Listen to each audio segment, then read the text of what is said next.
20,000 Leagues Under the Seas by Jules Verne, Part 4 out of 10. My blood turned cold in my veins. I saw that we were under threat from a fearsome pair of sharks. They were blue sharks, dreadful man-eaters with enormous tails, dull, glassy stares, and phosphorescent matter oozing from holes around their snouts. They were like monstrous fireflies that could thoroughly pulverize a man in their iron jaws. I don't know if Conseil was busy with their classification. But as for me, I looked at their silver bellies, their fearsome mouths bristling with teeth, from a viewpoint less than scientific, more as a victim than as a professor of natural history. Luckily, these voracious animals have poor eyesight. They went by without noticing us, grazing us with their brownish fins. And miraculously, we escaped a danger greater than encountering a tiger deep in the jungle. Half an hour later, guided by its electric trail, we reached the Nautilus. The outside door had been left open, and Captain Nemo closed it after we re-entered the first cell. Then he pressed a button. I heard pumps operating within the ship. I felt the water lowering around me. And in a few moments the cell was completely empty. The inside door opened, and we passed into the wardrobe. There our diving suits were removed, not without difficulty, and utterly exhausted, faint from lack of food and rest. I repaired to my stateroom, full of wonder at this startling excursion on the bottom of the sea. Chapter 18. 4,000 Leagues Under the Pacific. By the next morning, November 18, I was fully recovered from my exhaustion of the day before, and I climbed onto the platform just as the Nautilus chief officer was pronouncing his daily phrase. It then occurred to me that these words either referred to the state of the sea, or that they meant, "There's nothing in sight." And in truth, the ocean was deserted, not a sail on the horizon. The tips of Crespo Island had disappeared during the night. The sea, absorbing every color of the prism except its blue rays, reflected the latter in every direction and sported a wonderful indigo tint. The undulating waves regularly took on the appearance of watered silk with wide stripes. I was marveling at this magnificent ocean view when Captain Nemo appeared. He didn't seem to notice my presence, and began a series of astronomical observations. Then, his operations finished, he went and leaned his elbows on the beacon housing, his eyes straying over the surface of the ocean. Meanwhile, some 20 of the Nautilus sailors, all energetic, well-built fellows, climbed onto the platform. They had come to pull up the nets left in our wake during the night. These seamen obviously belonged to different nationalities, although indications of European physical traits could be seen in them all. If I am not mistaken, I recognized some Irishmen, some Frenchmen, a few Slavs, and a native of either Greece or Crete.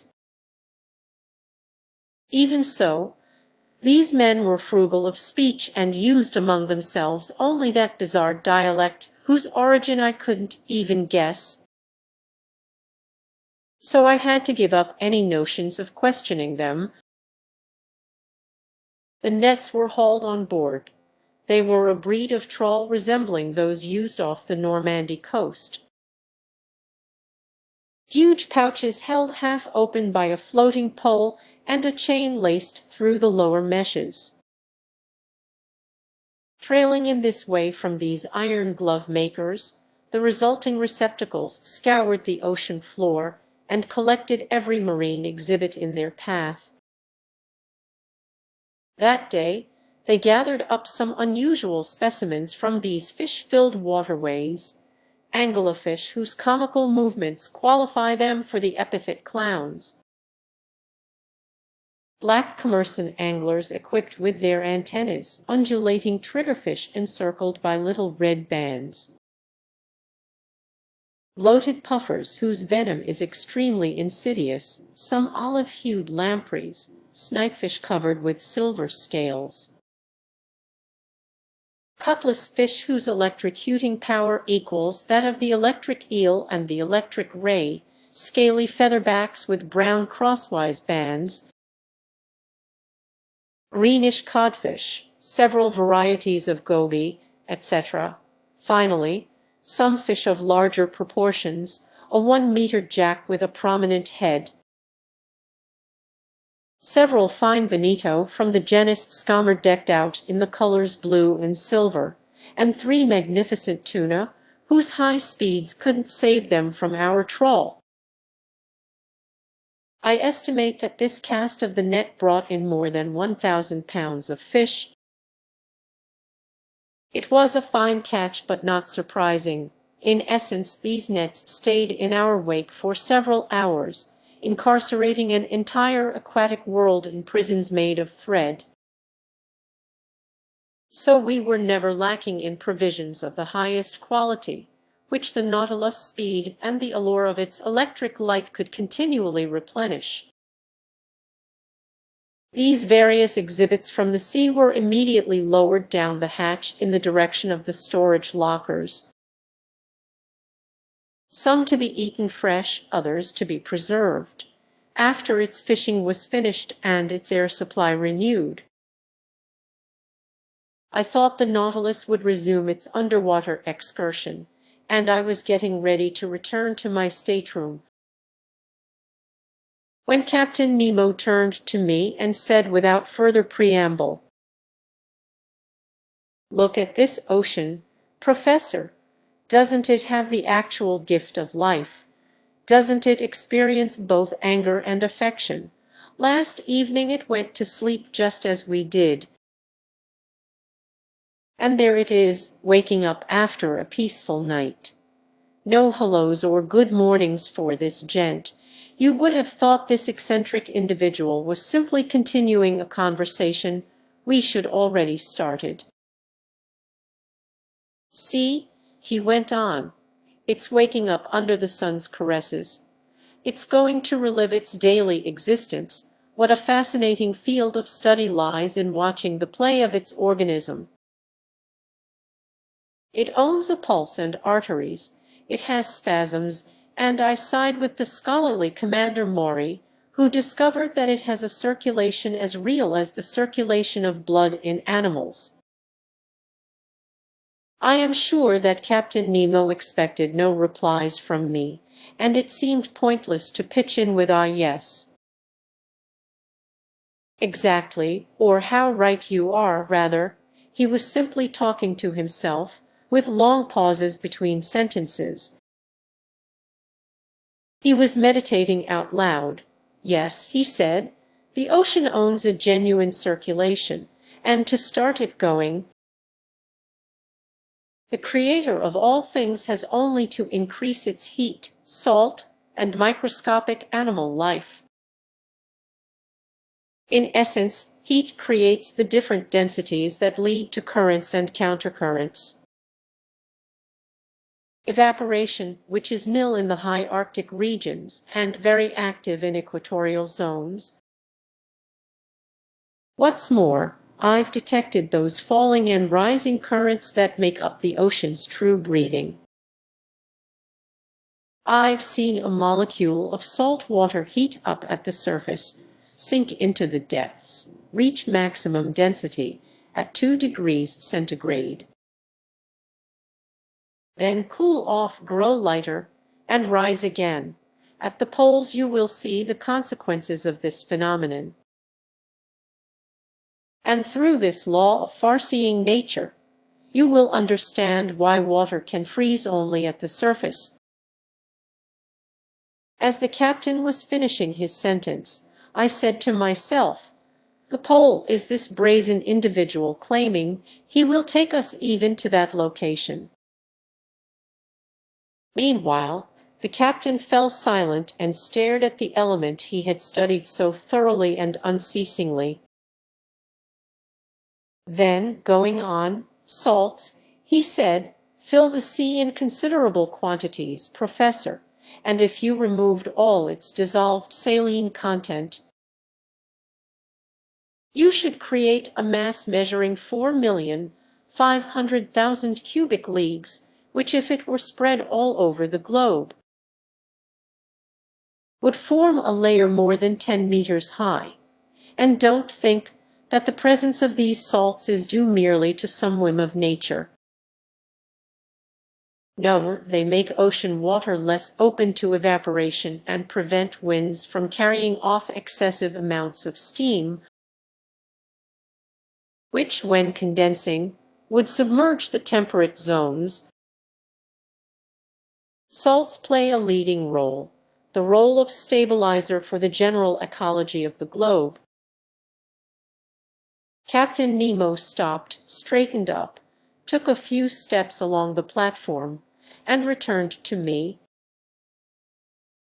"As for those billions of tiny animals," he went on, "those infusoria that live by the millions in one droplet of water, 800,000 of which are needed to weigh 1 milligram, their role is no less important. They absorb the marine salts, they assimilate the solid elements in the water, and since they create coral and madrepores, they are the true builders of limestone continents, and so, after they've finished depriving our water drop of its mineral nutrients, the droplet gets lighter, rises to the surface, there absorbs more salts left behind through evaporation, gets heavier, sinks again, and brings those tiny animals new elements to absorb. The outcome, a double current, rising and falling, constant movement, constant life, more intense than on land, more abundant, more infinite. Such life blooms in every part of this ocean, an element fatal to man, they say, but vital to myriads of animals and to me." When Captain Nemo spoke in this way, he was transfigured, and he filled me with extraordinary excitement. "There," he added, "out there lies true existence, and I can imagine the founding of nautical towns, clusters of underwater households that, like the Nautilus, would return to the surface of the sea to breathe each morning, free towns if ever there were. Independent cities, then again, who knows whether some tyrant—" Captain Nemo finished his sentence with a vehement gesture. Then, addressing me directly, as if to drive away an ugly thought, "Professor Aronnax," he asked me, "do you know the depth of the ocean floor?" "At least, Captain, I know what the major soundings tell us." "Could you quote them to me, so I can double-check them as the need arises?" "Here," I replied, "are a few of them that stick in my memory. If I am not mistaken, an average depth of 8,200 meters was found in the North Atlantic, and 2,500 meters in the Mediterranean. The most remarkable soundings were taken in the South Atlantic near the 35th parallel, and they gave 12,000 meters, 14,091 meters, and 15,149 meters. All in all, it's estimated that if the sea bottom were made level, Its average depth would be about 7 kilometers. Well, Professor, Captain Nemo replied, we will show you better than that. I hope. As for the average depth of this part of the Pacific, I will inform you that it's a mere 4,000 meters. This said, Captain Nemo headed to the hatch and disappeared down the ladder. I followed him and went back to the main lounge. The propeller was instantly set in motion, and the log gave our speed as 20 miles per hour. Over the ensuing days and weeks, Captain Nemo was very frugal with his visits. I saw him only at rare intervals. His chief officer regularly fixed the positions I found reported on the chart, and in such a way that I could exactly plot the Nautilus course. Conseil and Land spent the long hours with me. Conseil had told his friend about the wonders of our undersea stroll, and the Canadian was sorry he hadn't gone along. But I hoped an opportunity would arise for a visit to the forests of Oceania. Almost every day the panels in the lounge were open for some hours, and our eyes never tired of probing the mysteries of the underwater world. The Nautilus' general heading was southeast, and it stayed at a depth between 100 and 150 meters. However, from Lord knows what whim, one day it did a diagonal dive by means of its slanting fins, reaching strata located 0 meters underwater. The thermometer indicated a temperature of 4.25 degrees centigrade, which at this depth seemed to be a temperature common to all latitudes. On November 26, at 3 o'clock in the morning, the Nautilus cleared the Tropic of Cancer at longitude 172 degrees. On the 27th it passed in sight of the Hawaiian Islands, where the famous Captain Cook met his death on February 14, 1779. By then we had fared 4,860 leagues from our starting point. When I arrived on the platform that morning, I saw the island of Hawaii 2 miles to leeward, the largest of the 7 islands making up this group. I could clearly distinguish the tilled soil on its outskirts, the various mountain chains running parallel with its coastline, and its volcanoes crowned by Mauna Kea, whose elevation is 5,000 meters above sea level. Among other specimens from these waterways, our nets brought up some peacock-tailed flagelarian coral, polyps flattened into stylish shapes and unique to this part of the ocean. The Nautilus kept to its southeasterly heading. On December 1 it cut the equator at longitude 142 degrees. And on the 4th of the same month, after a quick crossing marked by no incident, we raised the Marquesas Islands. 3 miles off, in latitude 8 degrees 57 south and longitude 139 degrees 32 west, I spotted Martin Point on Nuku Hiva, chief member of this island group that belongs to France. I could make out only its wooded mountains on the horizon, because Captain Nemo hated to hug shore. There our nets brought up some fine fish samples, dolphin fish with azure fins, gold tails, and flesh that's unrivaled in the entire world. Wrasse from the genus Hologymnosus that were nearly denuded of scales but exquisite in flavor, knife jaws with bony beaks. Yellowish albacore that were as tasty as bonito, all fish worth classifying in the ship's pantry. After leaving these delightful islands to the protection of the French flag, the Nautilus covered about 2.0 miles from December 4 to the 11th. Its navigating was marked by an encounter with an immense school of squid, unusual mollusks that are near neighbors of the cuttlefish. French fishermen give them the name cuckoldfish, and they belong to the class Cephalopoda, family Dibranchiata, consisting of themselves together with cuttlefish and argonauts. The naturalists of antiquity made a special study of them, and these animals furnished many ribald figures of speech for soapbox orators in the Greek marketplace, as well as excellent dishes for the tables of rich citizens, if we are to believe Athenaeus, a Greek physician predating Galen.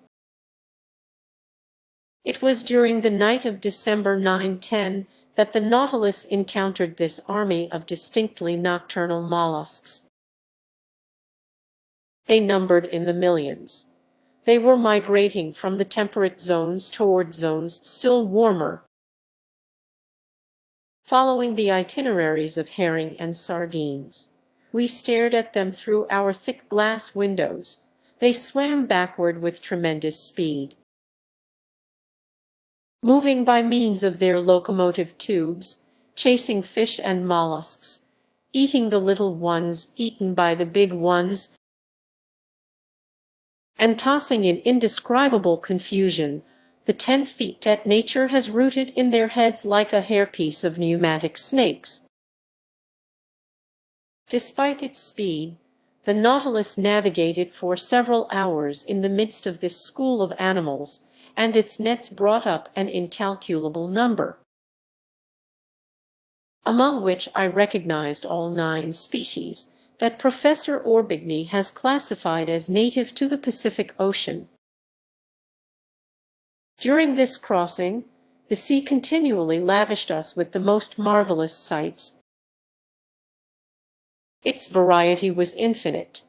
It changed its setting and decor for the mere pleasure of our eyes, and we were called upon not simply to contemplate the works of our Creator in the midst of the liquid element, but also to probe the ocean's most daunting mysteries. During the day of December 11, I was busy reading in the main lounge. Ned Land and Conseil were observing the luminous waters through the gaping panels. The Nautilus was motionless, its ballast tanks full. It was sitting at a depth of 1,000 meters, in a comparatively unpopulated region of the ocean, where only larger fish put in occasional appearances. Just then I was studying a delightful book by Jean Mack, The Servants of the Stomach, and savoring its ingenious teachings, when Conseil interrupted my reading. "Would master kindly come here for an instant?" he said to me in an odd voice. "What is it, Conseil?" "It's something that master should see." I stood up, went, leaned on my elbows before the window, and I saw it. In the broad electric daylight, an enormous black mass, quite motionless, hung suspended in the midst of the waters. I observed it carefully, trying to find out the nature of this gigantic cetacean. Then a sudden thought crossed my mind. "A ship!" I exclaimed. "Yes," the Canadian replied, "a disabled craft that's sinking straight down." Ned Land was not mistaken. We were in the presence of a ship whose severed shrouds still hung from their clasps. Its hull looked in good condition, and it must have gone under only a few hours before. The stumps of 3 masts, chopped off 2 feet above the deck, indicated a flooding ship that had been forced to sacrifice its masting. But it had heeled sideways, filling completely, and it was listing to port even yet. A sorry sight, this carcass lost under the waves, but sorrier still was the sight on its deck, where, lashed with ropes to prevent their being washed overboard, some human corpses still lay. I counted 4 of them, 4 men, one still standing at the helm, then a woman, halfway out of a skylight on the afterdeck, holding a child in her arms. This woman was young. Under the brilliant lighting of the Nautilus rays, I could make out her features, which the water hadn't yet decomposed. With a supreme effort, she had lifted her child above her head, and the poor little creature's arms were still twined around its mother's neck. The postures of the 4 seamen seemed ghastly to me, twisted from convulsive movements, as if making a last effort to break loose from the ropes that bound them to their ship. And the helmsman, standing alone, calmer, his face smooth and serious, his grizzled hair plastered to his brow, his hands clutching the wheel, seemed even yet to be guiding his wrecked 3-master through the ocean depths. What a scene! We stood dumbstruck, hearts pounding, before this shipwreck caught in the act, as if it had been photographed in its final moments, so to speak, and already I could see enormous sharks moving in, eyes ablaze, drawn by the lure of human flesh. Meanwhile, turning, the Nautilus made a circle around the sinking ship, and for an instant I could read the board on its stern: The Florida, Sunderland, England. Chapter 19. Vanikoro. This dreadful sight was the first of a whole series of maritime catastrophes that the Nautilus would encounter on its run. When it plied more heavily traveled seas, we often saw wrecked hulls rotting in mid-water, and farther down, cannons, shells, anchors, chains, and 1,000 other iron objects rusting away. Meanwhile, continuously swept along by the Nautilus, where we lived in near isolation, we raised the Tuamotu Islands on December 11. That old dangerous group associated with the French global navigator Commander Bougainville. It stretches from Ducie Island to Lazerf Island over an area of 500 leagues from the east-southeast to the west-northwest. Between latitude 13 degrees 30 and 23 degrees 50 south. This island group covers a surface area of 370 square leagues, and it's made up of some 60 subgroups, among which we noted the Gambier group, which is a French protectorate. These islands are coral formations. Thanks to the work of polyps, a slow but steady upheaval will someday connect these islands to each other. Later on, this new island will be fused to its neighboring island groups, and a 5th continent will stretch from New Zealand and New Caledonia as far as the Marquesas Islands. The day I expounded this theory to Captain Nemo, he answered me coldly. The Earth doesn't need new continents, but new men. Sailor's luck led the Nautilus straight to Rio Island, one of the most unusual in this group, which was discovered in 1822 by Captain Bell aboard the Minerva. So I was able to study the madreporic process that has created the islands in this ocean. Madrepores, which one must guard against confusing with precious coral, clothe their tissue in a limestone crust. and their variations in structure have led my famous mentor Professor Milne Edwards to classify them into 5 divisions. The tiny microscopic animals that secrete this polypary live by the billions in the depths of their cells. Their limestone deposits build up into rocks, reefs, islets, islands. In some places, they form atolls, a circular ring surrounding a lagoon or small inner lake that gaps place in contact with the sea. Elsewhere, they take the shape of barrier reefs, such as those that exist along the coasts of New Caledonia and several of the Tuamotu Islands. In still other localities, such as Reunion Island and the island of Mauritius, they build fringing reefs, high, straight walls next to which the ocean's depth is considerable. While cruising along only a few cable lengths from the underpinning of Rio Island, I marveled at the gigantic piece of work accomplished by these microscopic laborers. These walls were the express achievements of madrepores known by the names fire coral, finger coral, star coral, and stony coral. These polyps grow exclusively in the agitated strata at the surface of the sea, and so it's in the upper reaches that they begin these substructures, which sink little by little together with the secreted rubble binding them.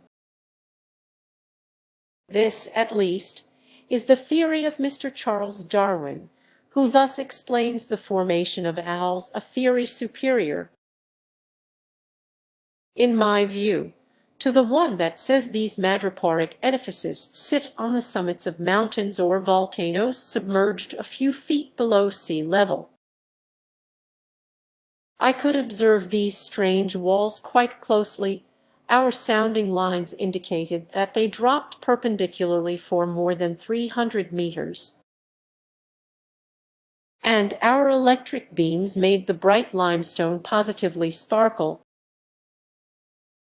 In reply to a question Conseil asked me about the growth rate of these colossal barriers, I thoroughly amazed him by saying that scientists put it at 1/8 of an inch per biennium. Therefore, he said to me, to build these walls it took 192,000 years, my gallant Conseil, which significantly extends the biblical days of creation. What's more, the formation of coal, in other words, the petrification of forests swallowed by floods, and the cooling of basaltic rocks likewise call for a much longer period of time. I might add that those days in the Bible must represent whole epochs, and not literally the lapse of time between 2 sunrises. Because according to the Bible itself, the sun doesn't date from the first day of creation. When the Nautilus returned to the surface of the ocean, I could take in Rio Island over its whole flat, wooded expanse. Obviously, its madreporic rocks had been made fertile by tornadoes and thunderstorms. One day, carried off by a hurricane from neighboring shores, some seed fell onto these limestone beds, mixing with decomposed particles of fish and marine plants to form vegetable humus. Propelled by the waves, a coconut arrived on this new coast. Its germ took root. Its tree grew tall, catching steam off the water. A brook was born. Little by little, vegetation spread. Tiny animals, worms, insects rode ashore on tree trunks snatched from islands to windward. Turtles came to lay their eggs. Birds nested in the young trees. In this way, animal life developed, and drawn by the greenery and fertile soil, man appeared. And that's how these islands were formed, the immense achievement of microscopic animals. Near evening, Rio Island melted into the distance, and the Nautilus noticeably changed course. After touching the Tropic of Capricorn at longitude 135 degrees, it headed west-northwest, going back up the whole intertropical zone. Although the summer sun lavished its rays on us, we never suffered from the heat, because 30 or 40 meters underwater. The temperature didn't go over 10 degrees to 12 degrees centigrade. By December 15 we had left the alluring Society Islands in the west, likewise elegant Tahiti, Queen of the Pacific. In the morning I spotted this island's lofty summits a few miles to leeward. Its waters supplied excellent fish for the tables on board, mackerel, bonito, albacore, and a few varieties of that sea serpent named the moray eel. The Nautilus had cleared 8,100 miles. We logged 9,720 miles when we passed between the Tonga Islands, where crews from the Argo, Port-au-Prince and Duke of Portland had perished, and the island group of Samoa, scene of the slaying of Captain de Langle, friend of that long-lost navigator, the Count de la Prouse. Then we raised the Fiji Islands, where savages slaughtered sailors from the Union, as well as Captain Bureau, commander of the Darling Josephine out of Nantes, France, extending over an expanse of 100 leagues north to south, and between longitude 174 degrees and 179 degrees west. It consists of a number of islands, islets, and reefs, among which we noted the islands of Viti Levu, Vanua Levu, and Kadavu. It was the Dutch navigator Tasman who discovered this group in 1643, the same year the Italian physicist Torricelli invented the barometer and King Louis Roman XIV ascended the French throne. I will let the reader decide which of these deeds was more beneficial to humanity. Coming later, Captain Cook in 1774, Rear Admiral d'Entrecasteaux in 1793, and finally Captain Dumont d'Urville in 1827. Untangled the whole chaotic geography of this island group. The Nautilus drew near Whalia Bay, an unlucky place for England's Captain Dillon, who was the first to shed light on the long-standing mystery surrounding the disappearance of ships under the Count de la Prouse. This bay, repeatedly dredged, furnished a huge supply of excellent oysters. As the Roman playwright Seneca recommended, we opened them right at our table, then stuffed ourselves.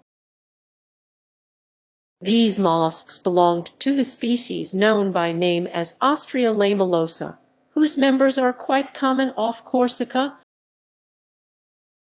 This Whalia oyster bank must have been extensive, and for certain, if they hadn't been controlled by numerous natural checks. These clusters of shellfish would have ended up jam-packing the bay, since as many as 2 million eggs have been counted in a single individual. And if Mr. Ned Land did not repent of his gluttony at our oyster fest, it's because oysters are the only dish that never causes indigestion. In fact, it takes no less than 16 dozen of these headless mollusks to supply the 315 grams that satisfy one man's minimum daily requirement for nitrogen. On December 25, the Nautilus navigated amid the island group of the New Hebrides, which the Portuguese seafarer Quaires discovered in 1606, which Commander Bougainville explored in 1768, and to which Captain Cook gave its current name in 1773. This group is chiefly made up of 9 large islands and forms a 120-league strip from the north-northwest to the south-southeast, lying between latitude 2 degrees and 15 degrees south. At the moment of our noon sights, we passed fairly close to the island of Ouro, which looked to me like a mass of green woods crowned by a peak of great height. That day it was Yuletide, and it struck me that Ned Land badly missed celebrating Christmas, that genuine family holiday, where Protestants are such zealots.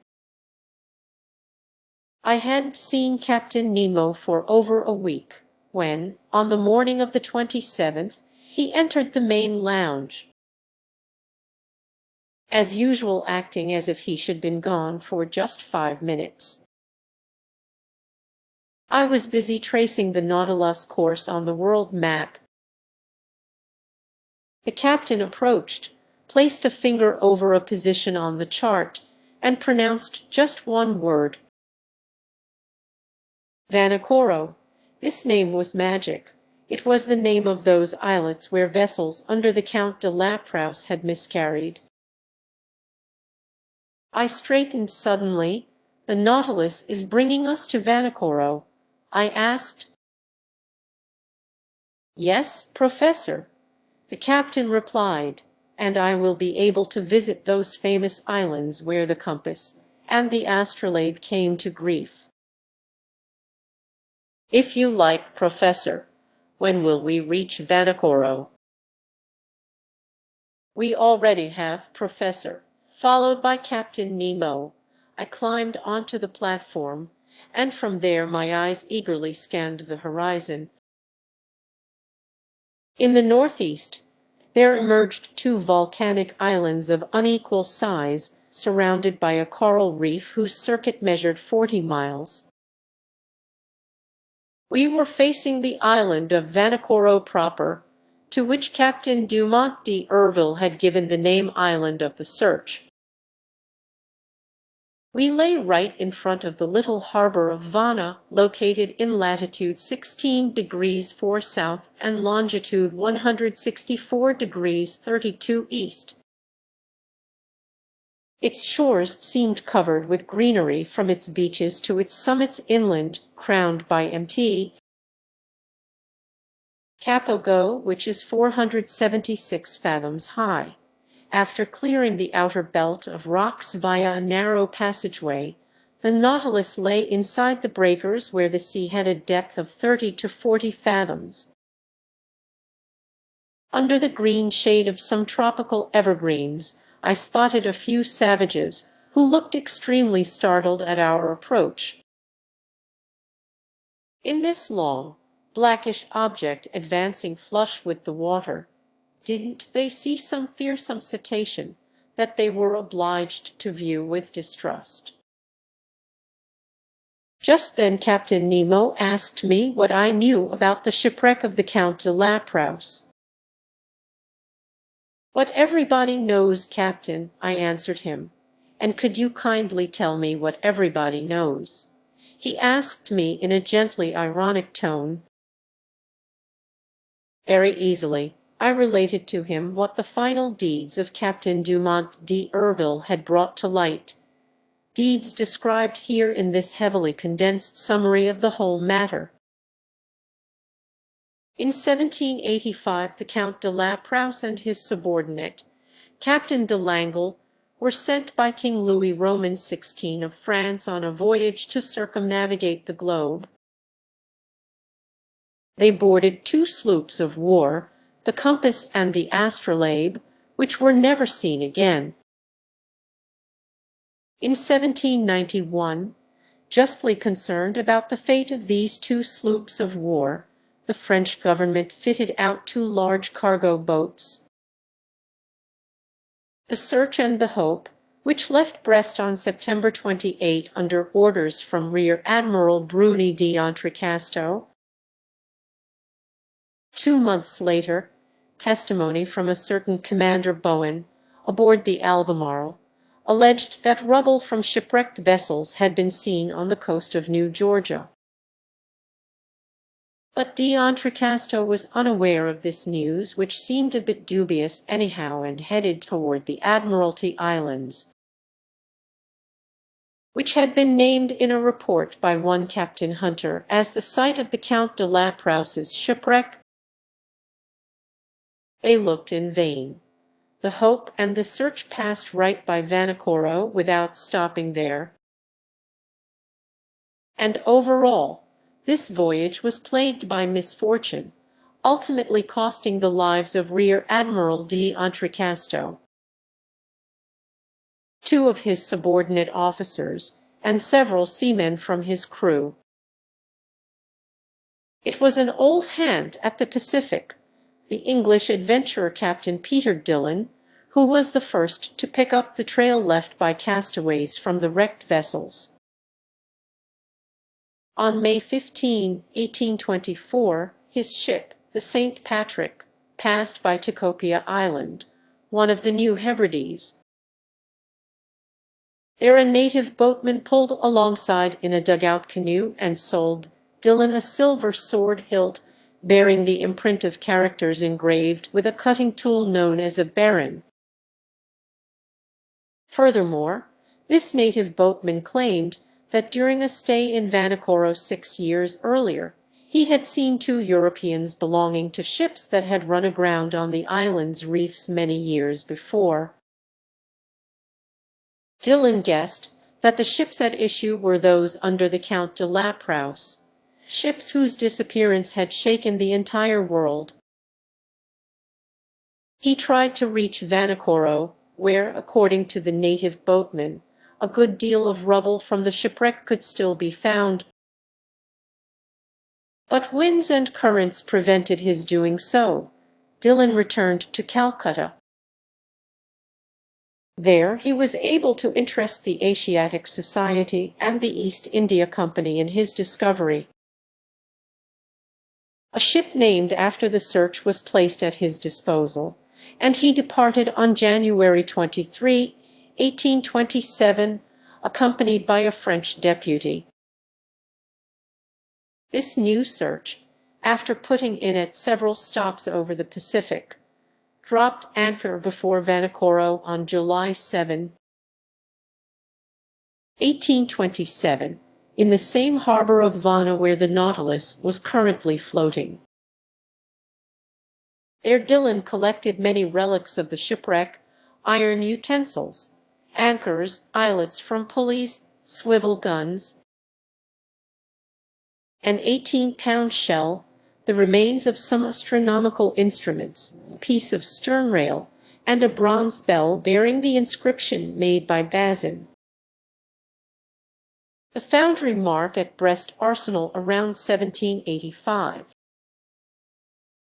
Finishing his investigations, Dillon stayed at the site of the casualty until the month of October. Then he left Vanikoro, headed toward New Zealand, dropped anchor at Calcutta on April 7, 1828, and returned to France, where he received a very cordial welcome from King Charles X. But just then, the renowned French explorer Captain Dumont d'Urville, unaware of Dillon's activities, had already set sail to search elsewhere for the site of the shipwreck. In essence, a whaling vessel had reported that some medals and a cross of St. Louis had been found in the hands of savages in the Louisiade Islands and New Caledonia. So Captain Dumont d'Urville had put to sea in command of a vessel named after the astrolabe, and just 2 months after Dillon had left Vanikoro. Dumont d'Urville dropped anchor before Hobart. There he heard about Dillon's findings, and he further learned that a certain James Hobbs, chief officer on the Union out of Calcutta, had put to shore on an island located in latitude 8 degrees 18 south and longitude 156 degrees 30 east, and had noted the natives of those waterways making use of iron bars and red fabrics. Pretty perplexed, Dumont d'Urville didn't know if he should give credence to these reports, which had been carried in some of the less reliable newspapers. Nevertheless, he decided to start on Dillon's trail. On February 10, 1828, the new astrolabe hove before Tikopia Island, took on a guide and interpreter in the person of a deserter who had settled there, plied a course toward Vanikoro, raised it on February 12, sailed along its reefs until the 14th, and only on the 20th dropped anchor inside its barrier in the harbor of Vana. On the 23rd, several officers circled the island and brought back some rubble of little importance. The natives, adopting a system of denial and evasion, refused to guide them to the site of the casualty. This rather shady conduct aroused the suspicion that the natives had mistreated the castaways, and in truth, the natives seemed afraid that Dumont d'Urville had come to avenge the Count de Laprouse and his unfortunate companions. But on the 26th, appeased with gifts and seeing that they didn't need to fear any reprisals, the natives led the chief officer, Mr. Jackanaut, to the site of the shipwreck at this location, in 3 or 4 fathoms of water between the Piu and Vana reefs.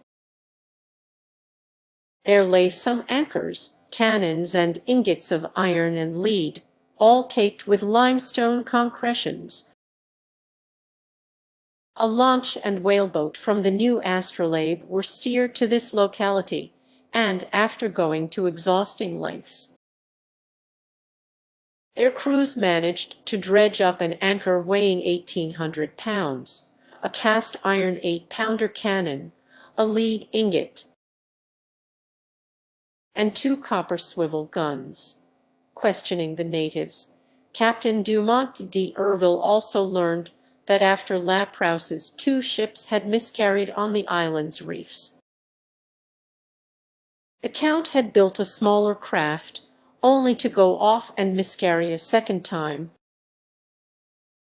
Where, nobody knew, the commander of the new astrolabe then had a monument erected under a tuft of mangrove, in memory of the famous navigator and his companions. It was a simple quadrangular pyramid, set on a coral base, with no ironwork to tempt the natives' avarice. Then Dumont d'Urville tried to depart, but his crews were run down from the fevers raging on these unsanitary shores, and quite ill himself, he was unable to weigh anchor until March 17. Meanwhile, fearing that Dumont d'Urville wasn't abreast of Dillon's activities, the French government sent a sloop of war to Vanikoro.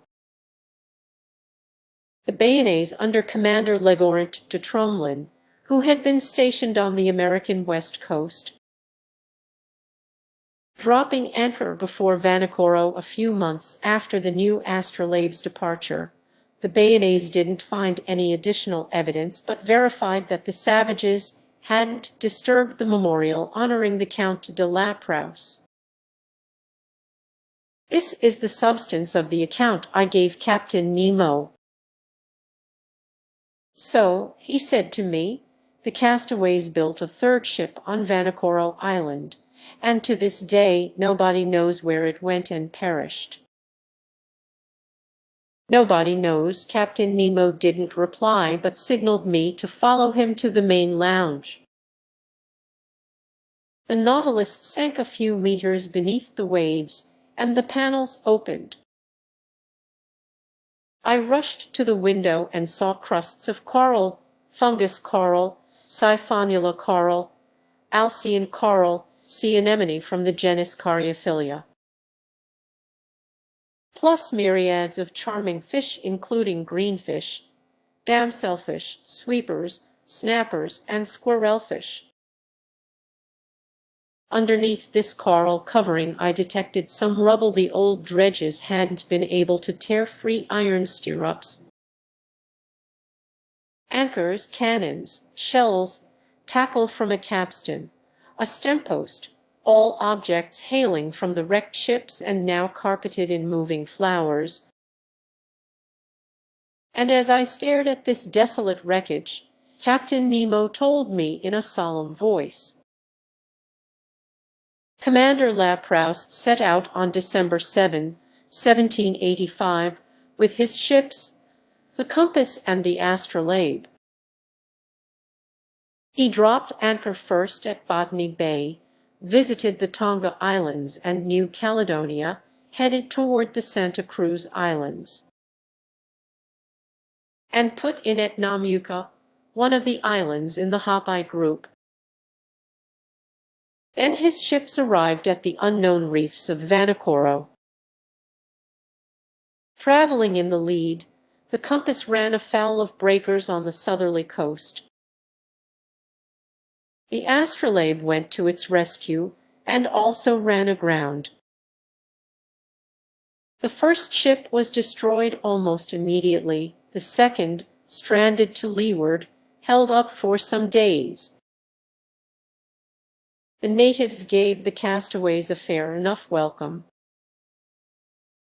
The latter took up residence on the island and built a smaller craft with rubble from the two large ones. A few seamen stayed voluntarily in Vanikoro.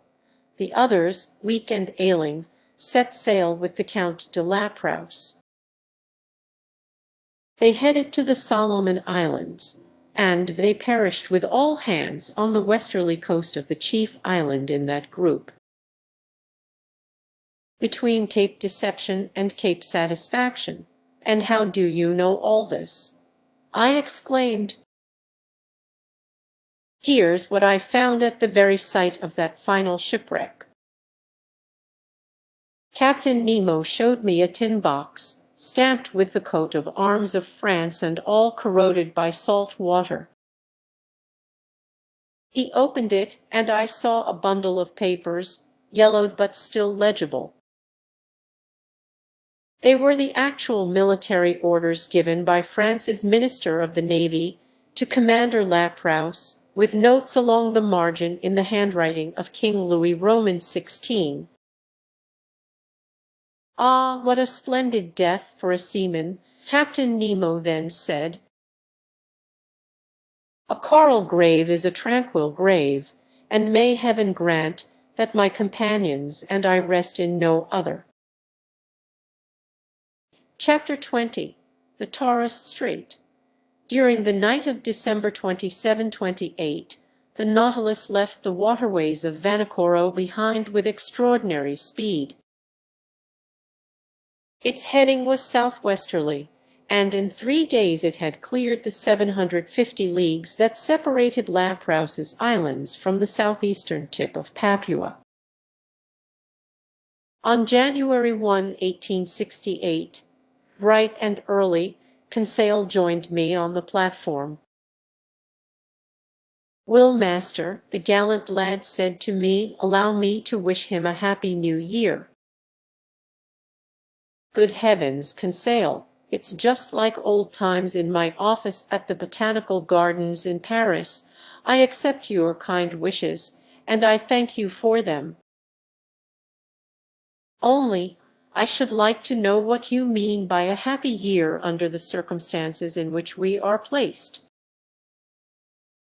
Is it a year that will bring our imprisonment to an end, or a year that will see this strange voyage continue?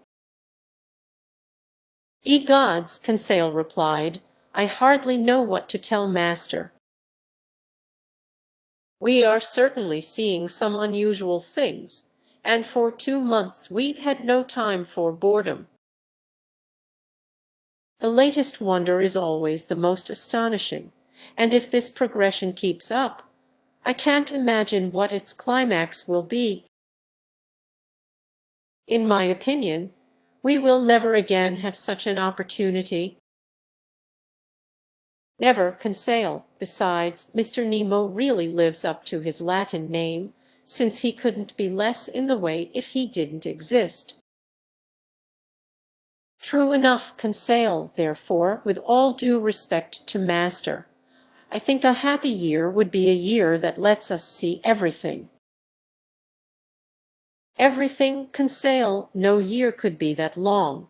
But what does Ned Land think about all this? Ned Land's thoughts are exactly the opposite of mine, Conseil replied.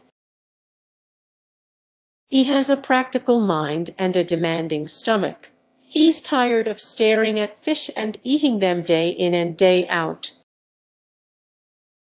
This shortage of wine, bread, and meat isn't suitable for an upstanding Anglo-Saxon, a man accustomed to beefsteak and unfazed by regular doses of brandy or gin. For my part, Conseil, that doesn't bother me in the least, and I've adjusted very nicely to the diet on board. So have I, Conseil replied. Accordingly, I think as much about staying as Mr. Land about making his escape. Thus, if this new year isn't a happy one for me, it will be for him, and vice versa. No matter what happens, one of us will be pleased. So, in conclusion, I wish Master to have whatever his heart desires. Thank you, Conseil. Only I must ask you to postpone the question of New Year's gifts and temporarily accept a hearty handshake in their place. That's all I have on me. Master has never been more generous, Conseil replied. And with that, the gallant lad went away. By January 2, we had fared 11,340 miles, hence 5,250 leagues. From our starting point in the seas of Japan, before the Nautilus spur there stretched the dangerous waterways of the Coral Sea.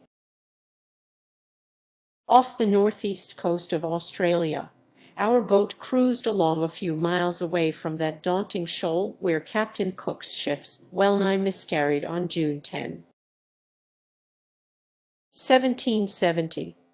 The craft that Cook was aboard charged into some coral rock, and if his vessel didn't go down, it was thanks to the circumstance that a piece of coral broke off in the collision and plugged the very hole it had made in the hull. I would have been deeply interested in visiting this long, 360-league reef, against which the ever-surging sea broke with the fearsome intensity of thunderclaps.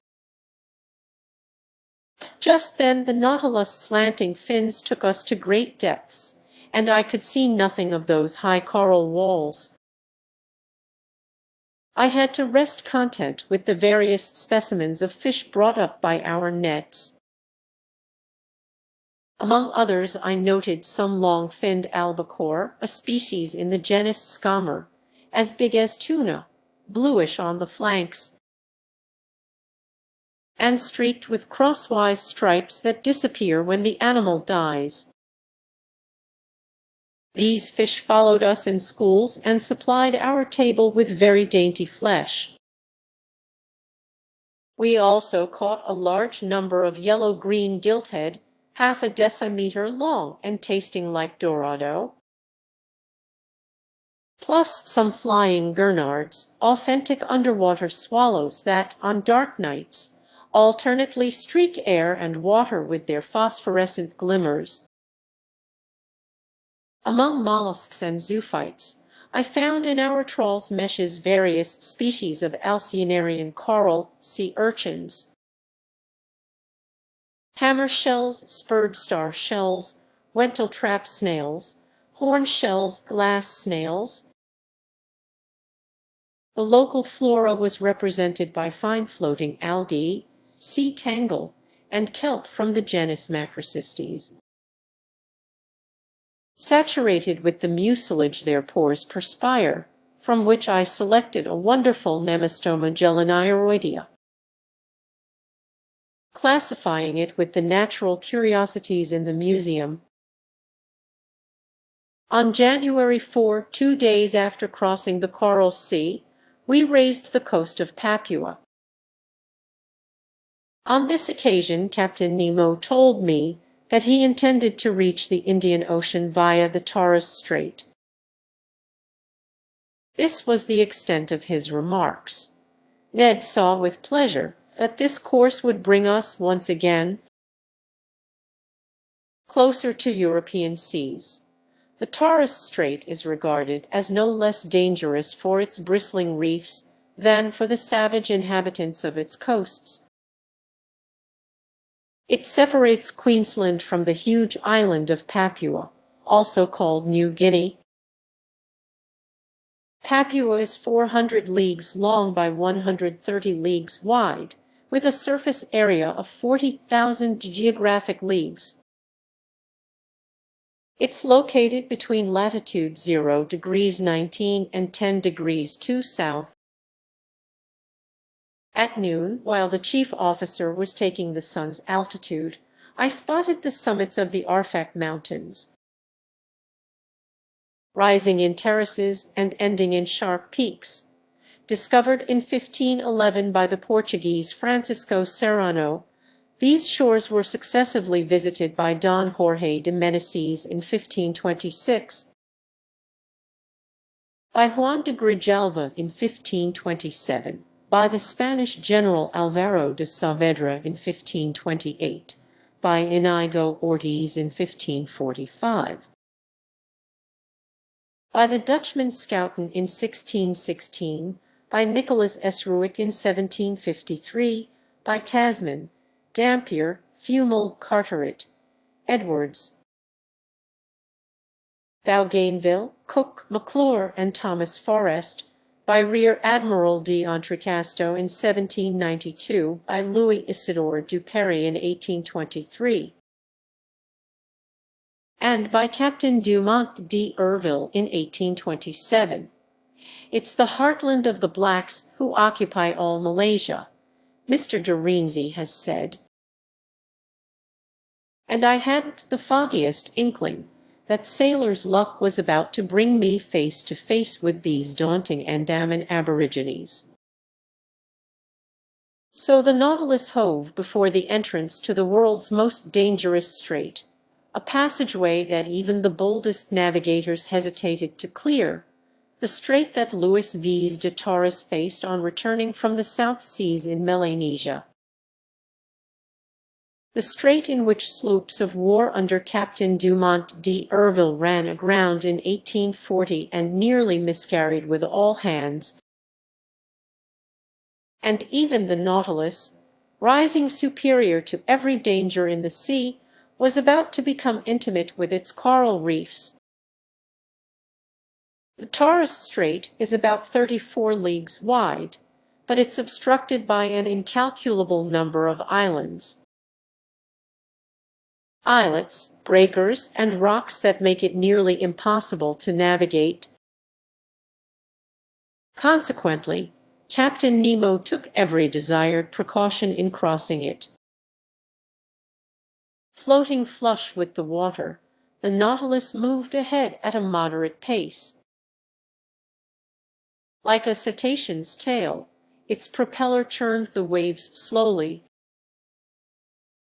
Taking advantage of this situation, my two companions and I found seats on the ever-deserted platform. In front of us stood the pilot house, and unless I am extremely mistaken, Captain Nemo must have been inside, steering his Nautilus himself. Under my eyes I had the excellent charts of the Torres Strait that had been surveyed and drawn up by the hydrographic engineer Vincendin Dumoulin and Sub-Lieutenant now Admiral Coupvent Disbois. who were part of Dumont d'Urville's general staff during his final voyage to circumnavigate the globe. These, along with the efforts of Captain King, are the best charts for untangling the snarl of this narrow passageway. And I consulted them with scrupulous care. Around the Nautilus the sea was boiling furiously. A stream of waves, bearing from southeast to northwest at a speed of 2.5 miles per hour, broke over heads of coral emerging here and there. "That's one rough sea," Ned Land told me. "Abominable indeed," I replied, "and hardly suitable for a craft like the Nautilus." "That damned captain," the Canadian went on, "must really be sure of his course, because if these clumps of coral so much as brush us, they will rip our hull into 1,000 pieces." The situation was indeed dangerous, but as if by magic, the Nautilus seemed to glide right down the middle of these rampaging reefs. It didn't follow the exact course of the Zealous and the new astrolabe, which had proved so ill-fated for Captain Dumont d'Urville. It went more to the north, hugged the Murray Islands, and returned to the southwest near Cumberland Passage. I thought it was about to charge wholeheartedly into this opening, but it went up to the northwest, through a large number of little-known islands and islets, and steered toward Town Island and the Bad Channel. I was already wondering if Captain Nemo, rash to the point of sheer insanity, wanted his ship to tackle the Narrows where Dumont d'Urville's 2 sloops of war had gone aground, when he changed direction a second time and cut straight to the west, heading toward Gueboroa Island. By then it was 3 o'clock in the afternoon. The current was slacking off. It was almost full tide. The Nautilus drew near this island, which I can see to this day with its remarkable fringe of screw pines. We hugged it from less than 2 miles out. A sudden jolt threw me down. The Nautilus had just struck a reef, and it remained motionless, listing slightly to port. When I stood up, I saw Captain Nemo and his chief officer on the platform. They were examining the ship's circumstances, exchanging a few words in their incomprehensible dialect. Here is what those circumstances entailed. 2 miles to starboard lay Gueboroa Island, its coastline curving north to west like an immense arm. To the south and east, heads of coral were already on display, left uncovered by the ebbing waters. We had run aground at full tide and in one of those seas whose tides are moderate, an inconvenient state of affairs for floating the Nautilus off. However, the ship hadn't suffered in any way, so solidly joined was its hull.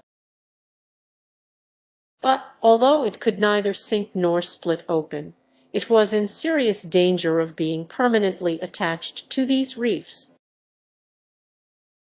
And that would have been the finish of Captain Nemo's submersible. I was mulling this over when the captain approached, cool and calm, forever in control of himself, looking neither alarmed nor annoyed. "An accident," I said to him. "No, an incident," he answered me.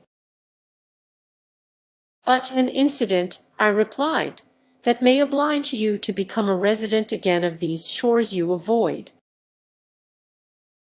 Captain Nemo gave me an odd look and gestured number which told me pretty clearly that nothing would ever force him to set foot on a land mass again. Then he said, "No, Professor Aronnax, the Nautilus isn't consigned to perdition. It will still carry you through the midst of the ocean's wonders.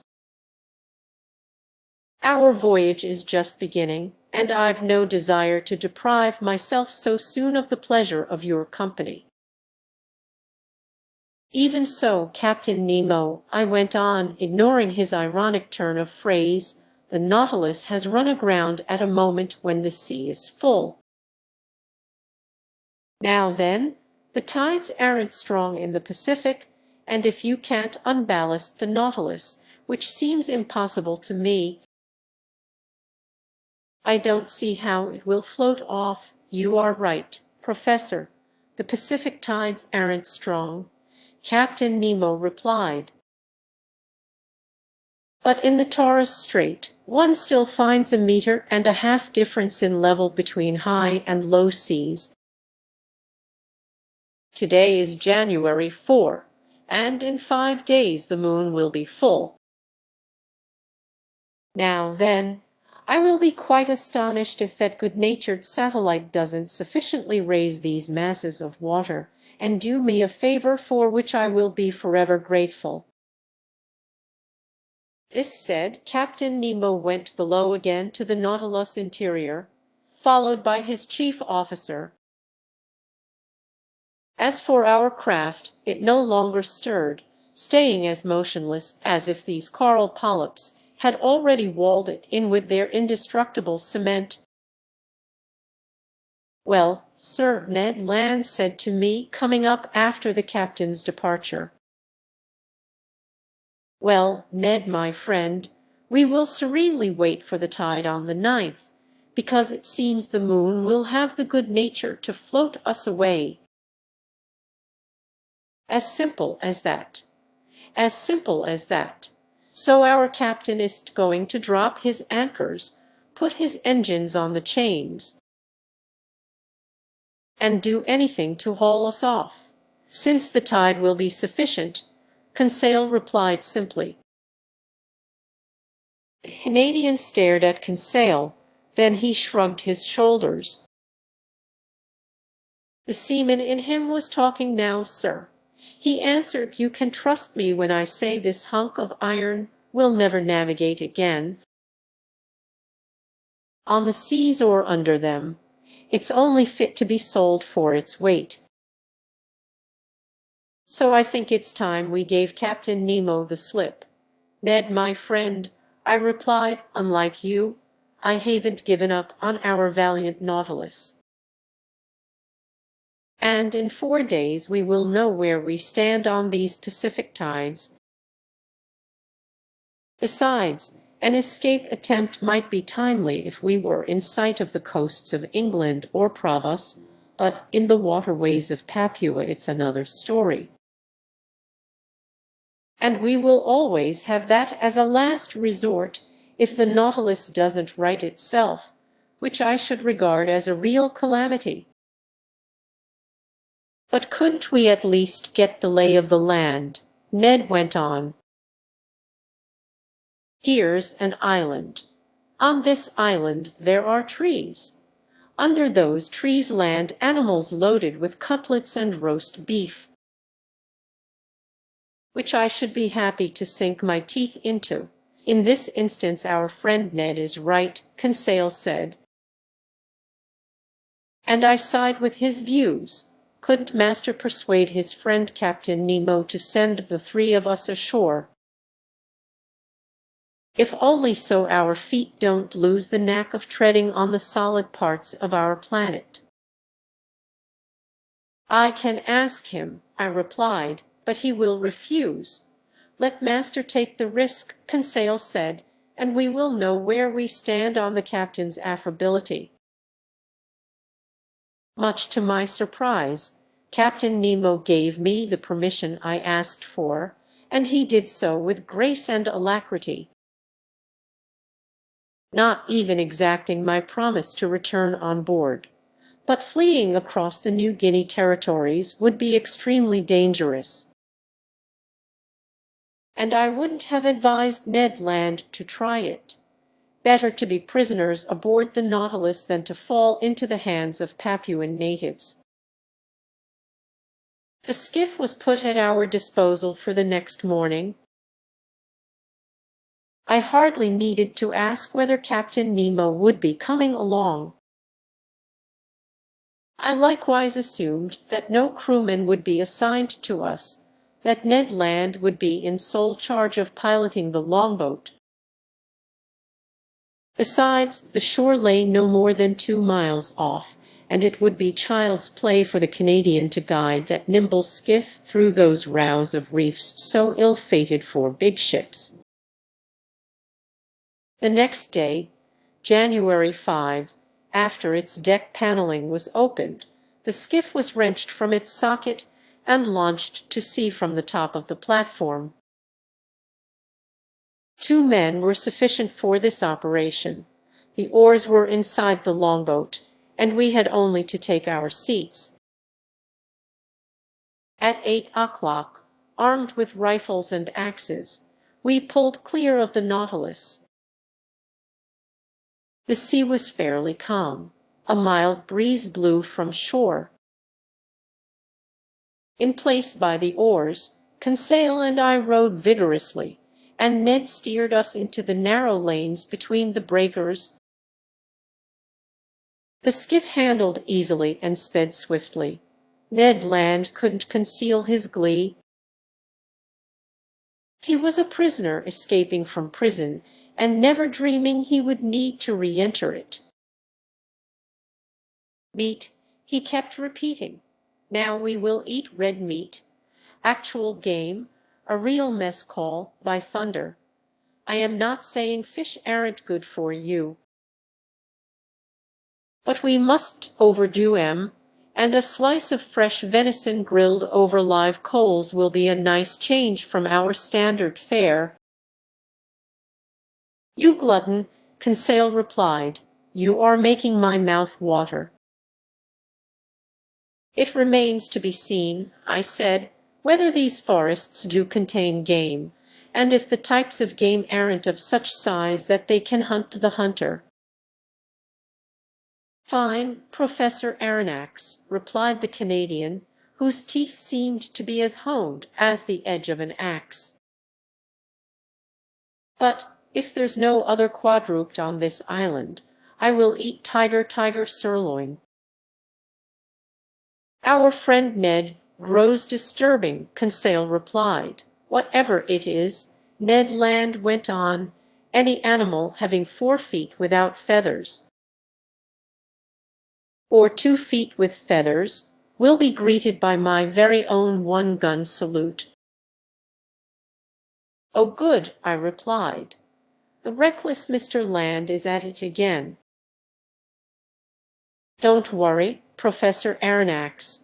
Just keep rowing, the Canadian replied. I only need 25 minutes to serve you one of my own special creations. By 8:30 the Nautilus skiff had just run gently aground on a sandy strand, after successfully clearing the ring of coral that surrounds Gueboroa Island. Chapter 21. Some Days Ashore. Stepping ashore had an exhilarating effect on me. Ned Land tested the soil with his foot, as if he were laying claim to it. Yet it had been only 2 months since we had become, as Captain Nemo expressed it, passengers on the Nautilus. In other words, the literal prisoners of its commander. In a few minutes we were a gunshot away from the coast. The soil was almost entirely madreporic, but certain dry stream beds were strewn with granite rubble, proving that this island was of primordial origin. The entire horizon was hidden behind a curtain of wonderful forests. Enormous trees, sometimes as high as 200 feet, were linked to each other by garlands of tropical creepers. Genuine natural hammocks that swayed in a mild breeze. There were mimosas, banyan trees, beefwood, teakwood, hibiscus, screw pines, palm trees, all mingling in wild profusion. And beneath the shade of their green canopies, at the feet of their gigantic trunks, there grew orchids. Leguminous plants and ferns, meanwhile, ignoring all these fine specimens of Papuan flora, the Canadian passed up the decorative in favor of the functional. He spotted a coconut palm, beat down some of its fruit, broke them open, and we drank their milk and ate their meat with a pleasure that was a protest against our standard fare on the Nautilus. Excellent, Ned Land said. Exquisite, Conseil replied.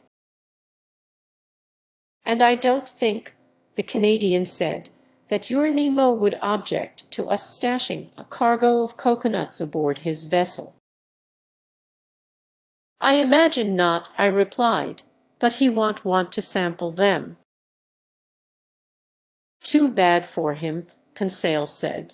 And plenty good for us, Ned Land shot back.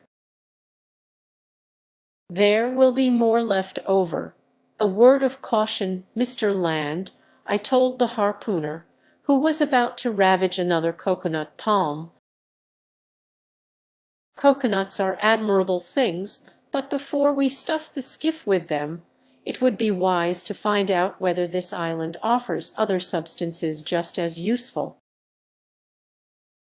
Some fresh vegetables would be well received in the Nautilus pantry. Master is right, Conseil replied, and I propose that we set aside 3 places in our longboat, 1 for fruit, another for vegetables, and a 3rd for venison, of which I still haven't glimpsed the tiniest specimen. Don't give up so easily, Conseil, the Canadian replied. So let's continue our excursion, I went on, but keep a sharp lookout. This island seems uninhabited, but it still might harbor certain individuals who aren't so finicky about the sort of game they eat. Hee, Ned put in, with a meaningful movement of his jaws. Ned, oh horrors, Conseil exclaimed. Ye gods, the Canadian shot back. I am starting to appreciate the charms of cannibalism. Ned, don't say that, Conseil answered. You a cannibal, why, I will no longer be safe next to you, I who share your cabin. Does this mean I will wake up half-devoured one fine day? I am awfully fond of you, Conseil, my friend, but not enough to eat you when there's better food around. Then I daren't delay, Conseil replied. The hunt is on. We absolutely must bag some game to placate this man-eater. Or one of these mornings master won't find enough pieces of his manservant to serve him. While exchanging this chit-chat, we entered beneath the dark canopies of the forest, and for 2 hours we explored it in every direction. We couldn't have been luckier in our search for edible vegetation, and some of the most useful produce in the tropical zones supplied us with a valuable foodstuff missing on board.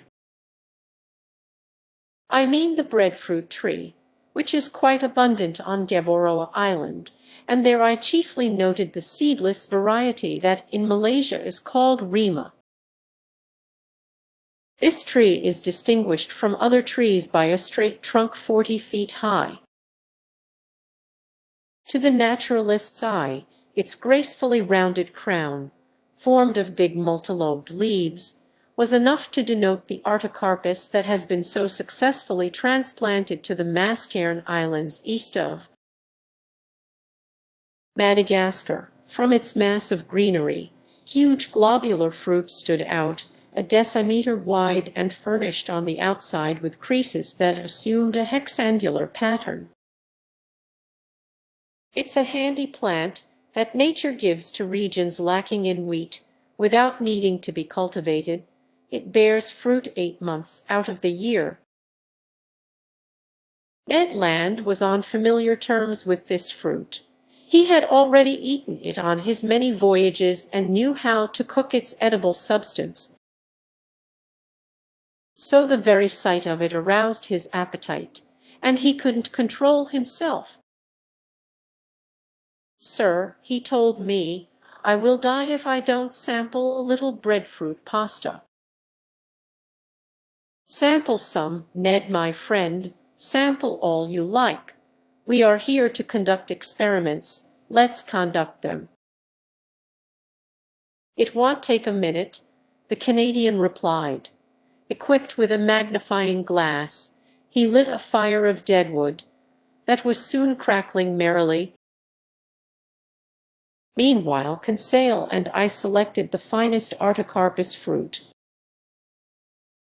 Some still weren't ripe enough, and their thick skins covered white, slightly fibrous pulps. But a great many others were yellowish and gelatinous, just begging to be picked. This fruit contained no pits. Conseil brought a dozen of them to Ned Land, who cut them into thick slices and placed them over a fire of live coals, all the while repeating, "You will see, sir, how tasty this bread is, especially since we've gone without baked goods for so long," Conseil said. "It's more than just bread," the Canadian added. "It's a dainty pastry." "You've never eaten any, sir." "No, Ned. All right, get ready for something downright delectable, if you don't come back for seconds. I am no longer the king of harpooners." After a few minutes, the parts of the fruit exposed to the fire were completely toasted. On the inside there appeared some white pasta, a sort of soft bread center whose flavor reminded me of artichoke. This bread was excellent, I must admit, and I ate it with great pleasure. "Unfortunately," I said, "this pasta won't stay fresh, so it seems pointless to make a supply for on board." "By thunder, sir," Ned Land exclaimed. "There you go, talking like a naturalist, but meantime I will be acting like a baker, Conseil. Harvest some of this fruit to take with us when we go back." "And how will you prepare it?" I asked the Canadian. "I will make a fermented batter from its pulp that will keep indefinitely without spoiling. When I want some, I will just cook it in the galley on board. It will have a slightly tart flavor, but you will find it excellent." "So, Mr. Ned, I see that this bread is all we need." "Not quite, Professor," the Canadian replied. "We need some fruit to go with it, or at least some vegetables." "Then, let's look for fruit and vegetables." When our breadfruit harvesting was done, we took to the trail to complete this dry land dinner. We didn't search in vain, and near noontime we had an ample supply of bananas. This delicious produce from the torrid zones ripens all year round, and Malaysians, who give them the name pisang, eat them without bothering to cook them. In addition to bananas, we gathered some enormous jackfruit with a very tangy flavor, some tasty mangoes, and some pineapples of unbelievable size. But this foraging took up a good deal of our time, which, even so, we had no cause to regret. Conseil kept Ned under observation.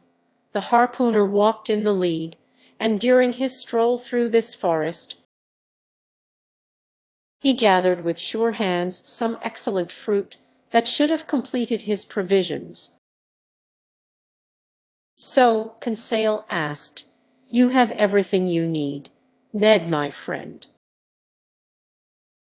"Humph," the Canadian put in, "what, you are complaining?" "All this vegetation doesn't make a meal," Ned replied. "Just side dishes, dessert. But where's the soup course? Where's the roast?" "Right," I said. "Ned promised us cutlets, which seems highly questionable to me."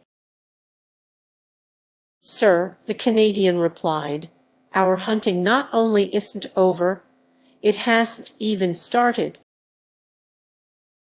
Patience, we are sure to end up bumping into some animal with either feathers or fur, if not in this locality, then in another, and if not today, then tomorrow, because we mustn't wander too far off," Conseil added. "That's why I propose that we return to the skiff." "What, already?" Ned exclaimed. "We ought to be back before nightfall," I said.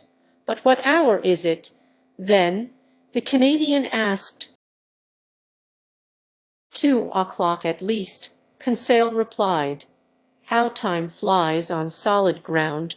exclaimed Mr. Ned Land with a sigh of regret. "Off we go," Conseil replied. So we returned through the forest, and we completed our harvest by making a clean sweep of some palm cabbages that had to be picked from the crowns of their trees, some small beans that I recognized as the abrou of the Malaysians, and some high-quality yams. We were overloaded when we arrived at the skiff, however. Ned Land still found these provisions inadequate. But fortune smiled on him. Just as we were boarding, he spotted several trees 25 to 30 feet high, belonging to the palm species. As valuable as the Artocarpus, these trees are justly ranked among the most useful produce in Malaysia. They were sago palms, vegetation that grows without being cultivated, like mulberry trees. They reproduce by means of shoots and seeds. Ned Land knew how to handle these trees. Taking his axe and wielding it with great vigor, he soon stretched out on the ground 2 or 3 sago palms, whose maturity was revealed by the white dust sprinkled over their palm fronds. I watched him more as a naturalist than as a man in hunger. He began by removing from each trunk an inch-thick strip of bark that covered a network of long, hopelessly tangled fibers that were putted with a sort of gummy flour. This flour was the starch-like sago, an edible substance chiefly consumed by the Melanesian peoples. For the time being, Ned Land was content to chop these trunks into pieces, as if he were making firewood. Later he would extract the flour by sifting it through cloth to separate it from its fibrous ligaments, let it dry out in the sun, and leave it to harden inside molds. Finally, at 5 o'clock in the afternoon, laden with all our treasures, we left the island beach and half an hour later pulled alongside the Nautilus. Nobody appeared on our arrival. The enormous sheet iron cylinder seemed deserted. Our provisions loaded on board, I went below to my stateroom. There I found my supper ready. I ate and then fell asleep. The next day, January 6, nothing new on board. Not a sound inside, not a sign of life. The skiff stayed alongside in the same place we had left it. We decided to return to Gueboroa Island. Ned Land hoped for better luck in his hunting than on the day before, and he wanted to visit a different part of the forest. By sunrise we were off, carried by an inbound current. The longboat reached the island in a matter of moments. We disembarked, and thinking it best to abide by the Canadian's instincts, we followed Ned Land, whose long legs threatened to outpace us. Ned Land went westward up the coast. Then, fording some stream beds, he reached open plains that were bordered by wonderful forests. Some kingfishers lurked along the watercourses, but they didn't let us approach. Their cautious behavior proved to me that these winged creatures knew where they stood on bipeds of our species. And I concluded that if this island wasn't inhabited, at least human beings paid it frequent visits. After crossing a pretty lush prairie, we arrived on the outskirts of a small wood, enlivened by the singing and soaring of a large number of birds. Still, they are merely birds, Conseil said. But some are edible, the harpooner replied. Wrong, Ned, my friend, Conseil answered, because I see only ordinary parrots here. Conseil, my friend, Ned replied in all seriousness, parrots are like pheasant to people with nothing else on their plates. And I might add, I said, that when these birds are properly cooked, they are at least worth a stab of the fork. Indeed, under the dense foliage of this wood, a whole host of parrots fluttered from branch to branch, needing only the proper upbringing to speak human dialects. At present they were cackling in chorus with parakeets of every color, with solemn cockatoos that seemed to be pondering some philosophical problem, while bright red lories passed by like pieces of bunting borne on the breeze, in the midst of callow parrots raucously on the wing. Papuan lories painted the subtlest shades of azure, and a whole variety of delightful winged creatures. None terribly edible, however, one bird unique to these shores, which never passes beyond the boundaries of the Aru and Papuan Islands, was missing from this collection, but I was given a chance to marvel at it soon enough.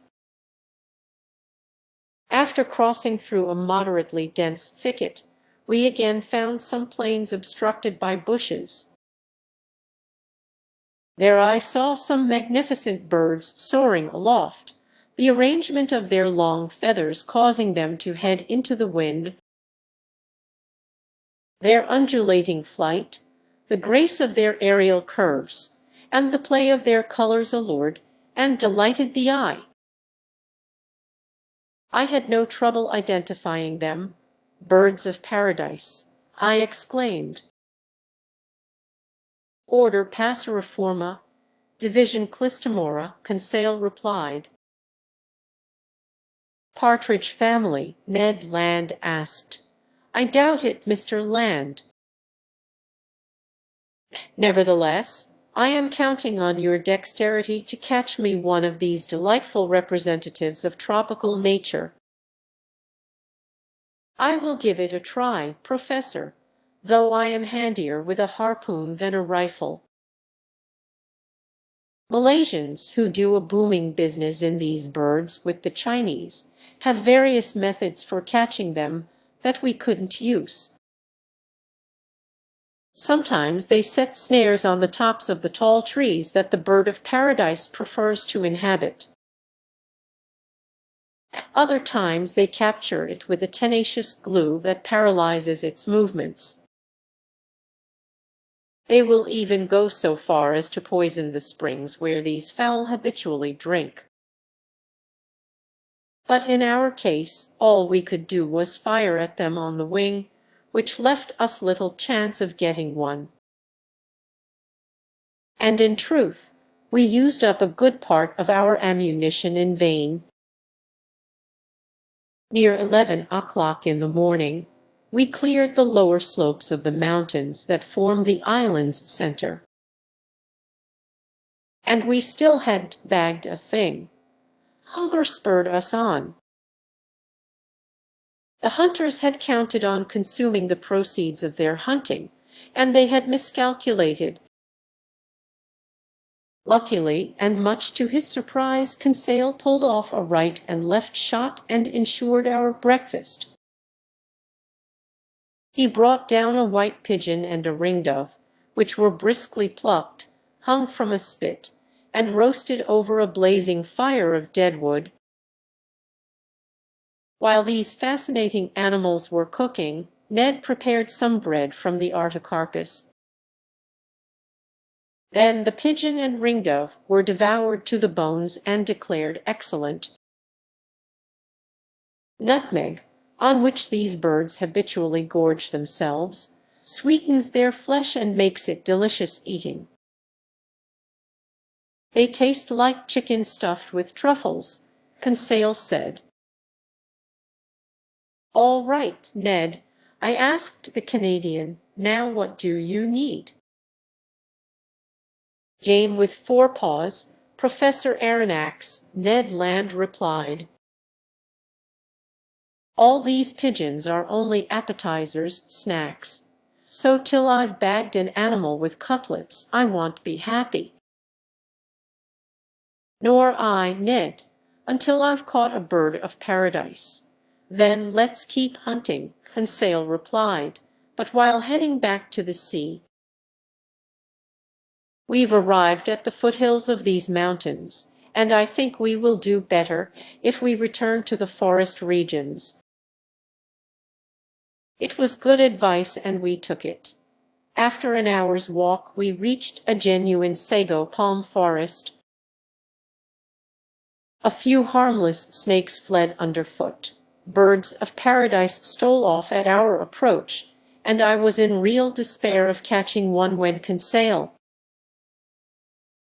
walking in the lead, stooped suddenly, gave a triumphant shout, and came back to me, carrying a magnificent bird of paradise. "Oh, bravo, Conseil!" I exclaimed. "Master is too kind," Conseil replied. "Not at all, my boy.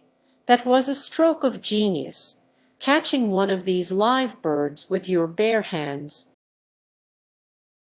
If master will examine it closely, he will see that I deserve no great praise." "And why not, Conseil?"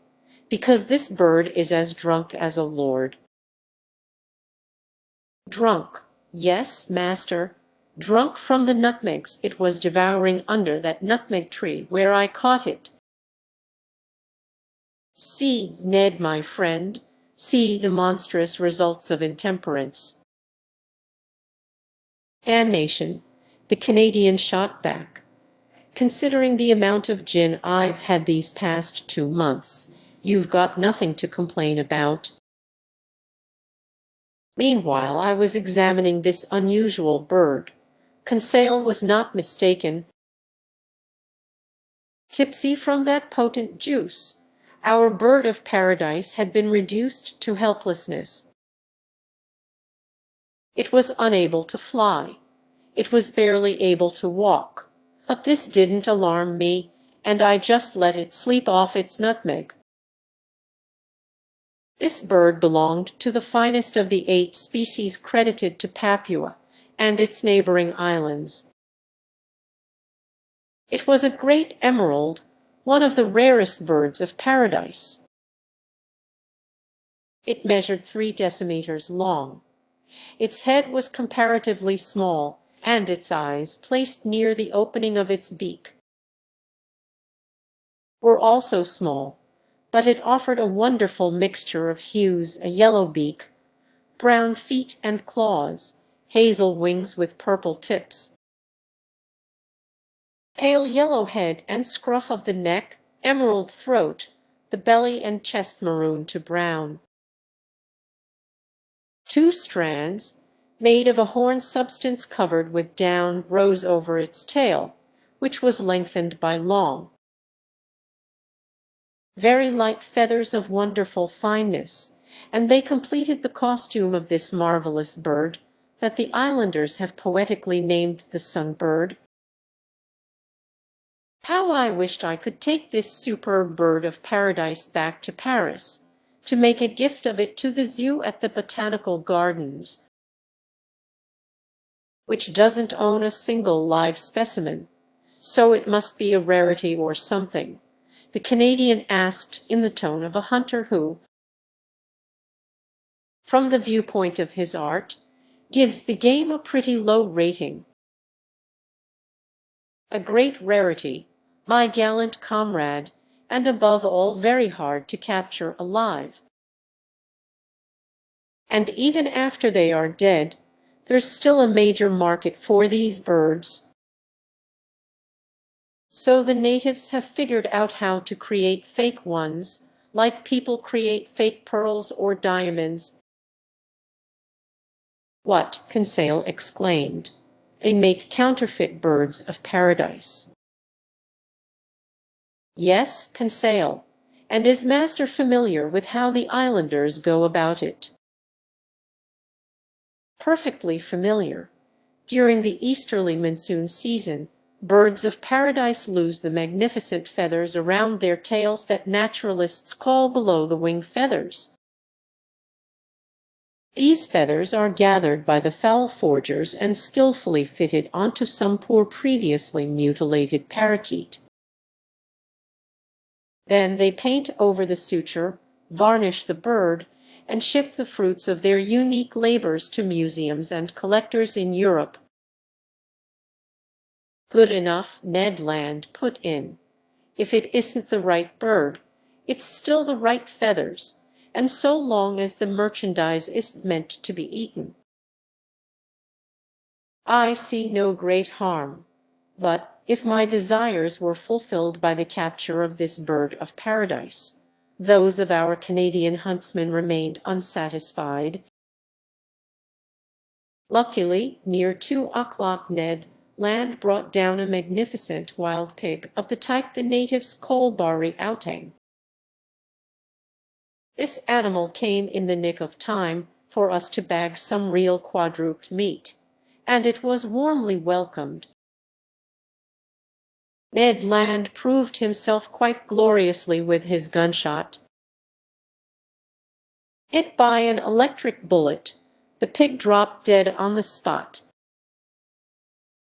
The Canadian properly skinned and cleaned it, after removing half a dozen cutlets destined to serve as the grilled meat course of our evening meal.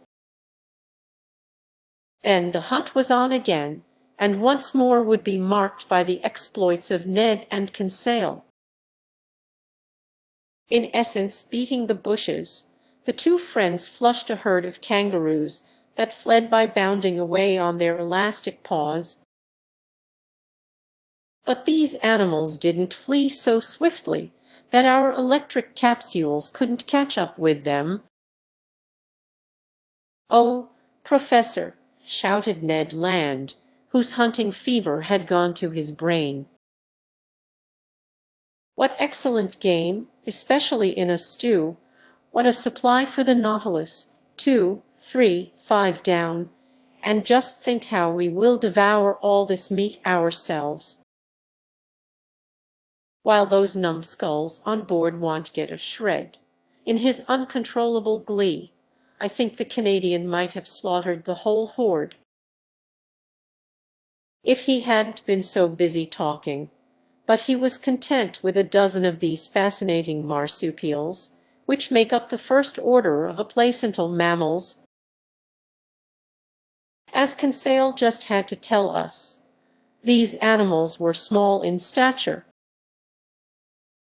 They were a species of those rabbit kangaroos that usually dwell in the hollows of trees and are tremendously fast.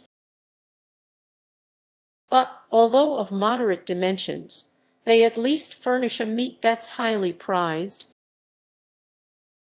We were thoroughly satisfied with the results of our hunting. Gleeful Ned proposed that we return the next day to this magic island, which he planned to depopulate of its every edible quadruped. But he was reckoning without events. By 6 o'clock in the evening, we were back on the beach. The skiff was aground in its usual place. The Nautilus, looking like a long reef, emerged from the waves 2 miles offshore. Without further ado, Ned Land got down to the important business of dinner. He came wonderfully to terms with its entire cooking. Grilling over the coals, those cutlets from the Bari outtang soon gave off a succulent aroma that perfumed the air. But I catch myself following in the Canadian's footsteps. Look at me in ecstasy over freshly grilled pork. Please grant me a pardon as I've already granted one to Mr. Land, and on the same grounds. In short, dinner was excellent. 2 ringdoves rounded out this extraordinary menu: sago pasta, bread from the artocarpus, mangoes, half a dozen pineapples, and the fermented liquor from certain coconuts heightened our glee. I suspect that my 2 fine companions weren't quite as clear-headed as one could wish. "What if we don't return to the Nautilus this evening?" Conseil said. "What if we never return to it?" Ned Land added. Just then a stone whizzed toward us, landed at our feet, and cut short the harpooner's proposition. Chapter 22. The lightning bolts of Captain Nemo. Without standing up, we stared in the direction of the forest, my hand stopping halfway to my mouth. Ned Land's completing its assignment. "Stones don't fall from the sky," Conseil said, "or else they deserve to be called meteorites." A second well-polished stone removed a tasty ring of leg from Conseil's hand, giving still greater relevance to his observation. We all 3 stood up, rifles to our shoulders, ready to answer any attack. "Apes, maybe," Ned Land exclaimed. "Nearly," Conseil replied. "Savages. Head for the skiff," I said, moving toward the sea. Indeed, it was essential to beat a retreat because some 20 natives, armed with bows and slings, appeared barely 100 paces off, on the outskirts of a thicket that masked the horizon to our right. The skiff was aground 10 fathoms away from us. The savages approached without running, but they favored us with a show of the greatest hostility. It was raining stones and arrows. Ned Land was unwilling to leave his provisions behind, and despite the impending danger, he clutched his pig on one side, his kangaroos on the other, and scampered off with respectable speed. In 2 minutes we were on the strand, loading provisions and weapons into the skiff, pushing it to sea. And positioning its 2 oars were the work of an instant. We hadn't gone 2 cable lengths when 100 savages, howling and gesticulating, entered the water up to their waists. I looked to see if their appearance might draw some of the Nautilus men onto the platform. But never lying well out, that enormous machine still seemed completely deserted. 20 minutes later we boarded ship. The hatches were open. After mooring the skiff, We re-entered the Nautilus interior. I went below to the lounge, from which some chords were wafting. Captain Nemo was there, leaning over the organ, deep in a musical trance. "Captain," I said to him. "He didn't hear me, Captain," I went on, touching him with my hand. He trembled, and turning around, "Ah, it's you, Professor," he said to me. "Well, did you have a happy hunt? Was your herb gathering a success?" "Yes, Captain," I replied, "but unfortunately we've brought back a horde of bipeds whose proximity worries me." "What sort of bipeds?" "Savages, savages," Captain Nemo replied in an ironic tone. "You set foot on one of the shores of this globe, Professor, and you are surprised to find savages there, where aren't there savages. And besides, are they any worse than men elsewhere, these people you call savages?" "But, Captain, speaking for myself, sir, I've encountered them everywhere." "Well then," I replied, "if you don't want to welcome them aboard the Nautilus, you should better take some precautions." "Easy, Professor, no cause for alarm. But there are a large number of these natives." "What's your count?" "At least 100, Professor Aronnax," replied Captain Nemo, whose fingers took their places again on the organ keys. "If every islander in Papua were to gather on that beach, the Nautilus would still have nothing to fear from their attacks." The captain's fingers then ran over the instrument's keyboard, and I noticed that he touched only its black keys, which gave his melodies a basically Scottish color. Soon he had forgotten my presence, and was lost in a reverie that I no longer tried to dispel. I climbed onto the platform. Night had already fallen, because in this low latitude the sun sets quickly. Without any twilight, I could see Gueboroa Island only dimly. But numerous fires had been kindled on the beach, attesting that the natives had no thoughts of leaving it. For several hours I was left to myself, sometimes musing on the islanders but no longer fearing them, because the captain's unflappable confidence had won me over, and sometimes forgetting them to marvel at the splendors of this tropical night. My memories took wing toward France in the wake of those zodiacal stars due to twinkle over it in a few hours. The moon shone in the midst of the constellations at their zenith. I then remembered that this loyal, good-natured satellite would return to this same place the day after tomorrow, to raise the tide and tear the Nautilus from its coral bed. Near midnight, seeing that all was quiet over the darkened waves, as well as under the waterside trees, I repaired to my cabin and fell into a peaceful sleep. The night passed without mishap, because our hatches stayed open, offering easy access to the Nautilus interior. At 6 o'clock in the morning, January 8, I climbed onto the platform. The morning shadows were lifting. The island was soon on view through the dissolving mists, first its beaches, then its summits. The islanders were still there, in greater numbers than on the day before, perhaps 500 or 600 of them.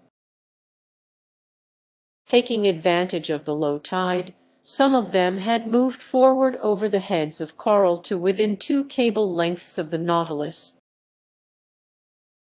I could easily distinguish them. They obviously were true papunes, men of fine stock, athletic in build.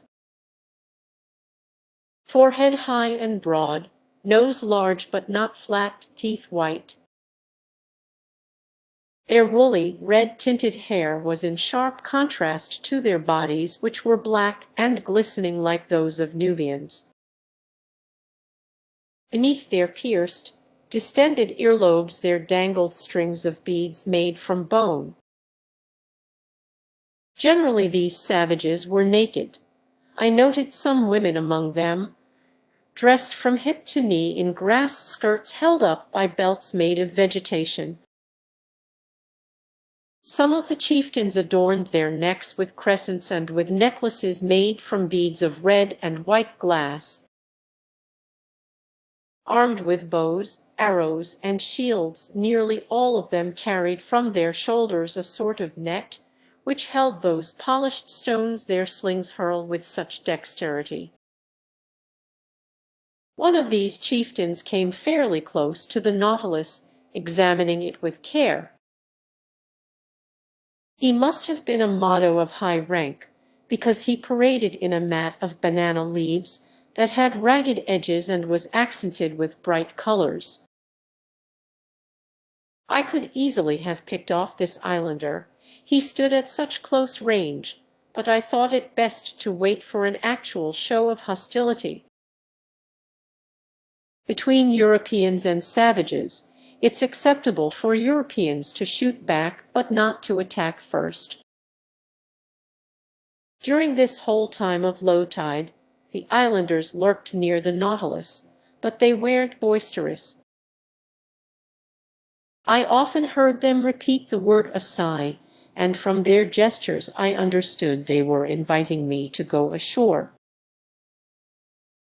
An invitation I felt obliged to decline, so the skiff didn't leave shipside that day, much to the displeasure of Mr. Land, who couldn't complete his provisions. The adroit Canadian spent his time preparing the meat and flour products he had brought from Gueboroa Island. As for the savages, they went back to shore near 11 o'clock in the morning, when the heads of coral began to disappear under the waves of the rising tide. But I saw their numbers swell considerably on the beach. It was likely that they had come from neighboring islands, or from the mainland of Papua proper. However, I didn't see one local dugout canoe. Having nothing better to do, I decided to dredge these beautiful, clear waters, which exhibited a profusion of shells, zoophytes, and open-sea plants. Besides, it was the last day the Nautilus would spend in these waterways, if tomorrow it still floated off to the open sea as Captain Nemo had promised. So I summoned Conseil, who brought me a small, light dragnet similar to those used in oyster fishing. "What about these savages?" Conseil asked me, with all due respect to master. "They don't strike me as very wicked." "They are cannibals even so, my boy. A person can be both a cannibal and a decent man," Conseil replied. "Just as a person can be both gluttonous and honorable. The one doesn't exclude the other." "Fine, Conseil, and I agree that there are honorable cannibals who decently devour their prisoners.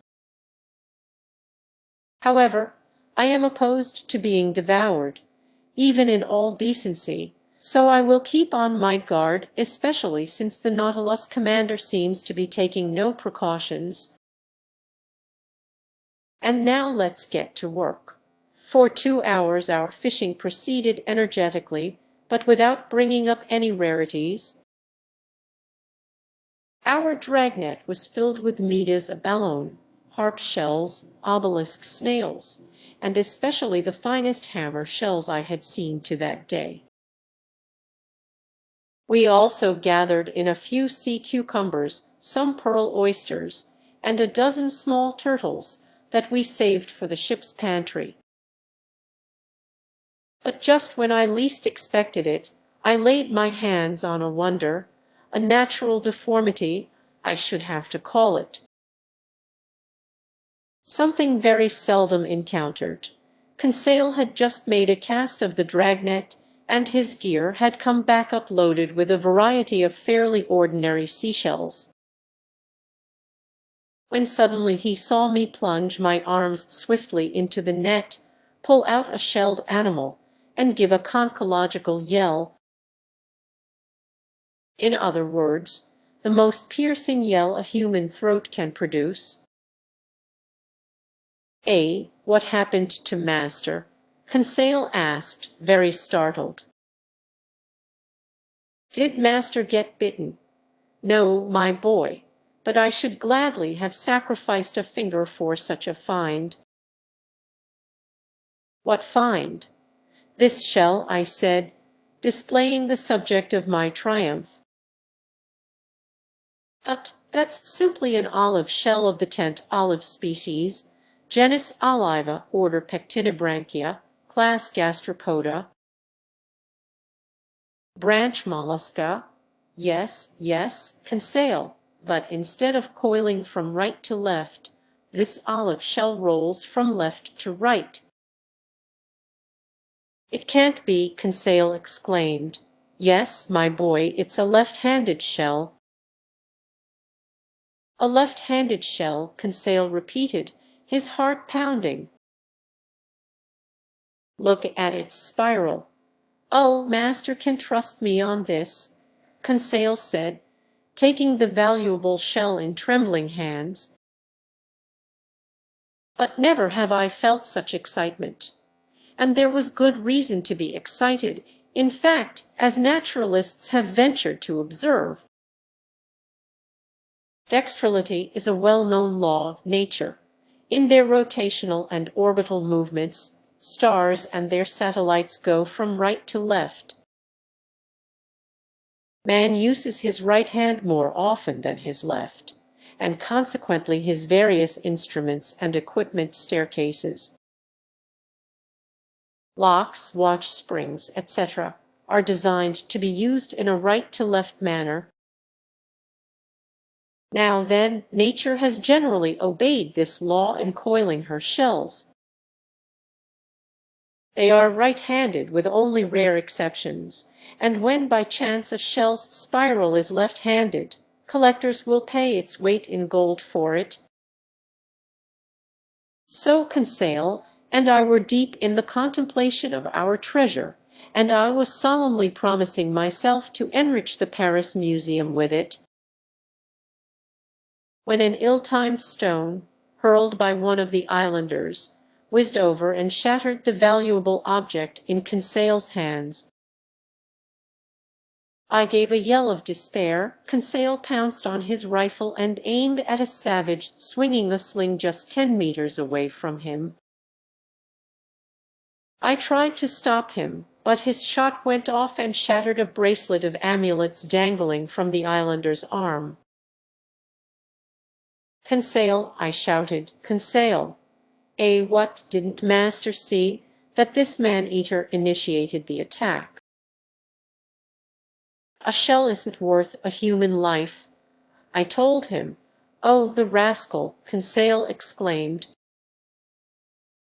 I should rather he cracked my shoulder. Conseil was in dead earnest, but I didn't subscribe to his views. However, the situation had changed in only a short time, and we had noticed. Now some 20 dugout canoes were surrounding the Nautilus. Hollowed from tree trunks, these dugouts were long, narrow, and well designed for speed, keeping their balance by means of 2 bamboo poles that floated on the surface of the water. They were maneuvered by skillful, half-naked paddlers, and I viewed their advance with definite alarm. It was obvious these Papuans had already entered into relations with Europeans and knew their ships. But this long, iron cylinder lying in the bay, with no masts or funnels, what were they to make of it? Nothing good. Because at first they kept it at a respectful distance.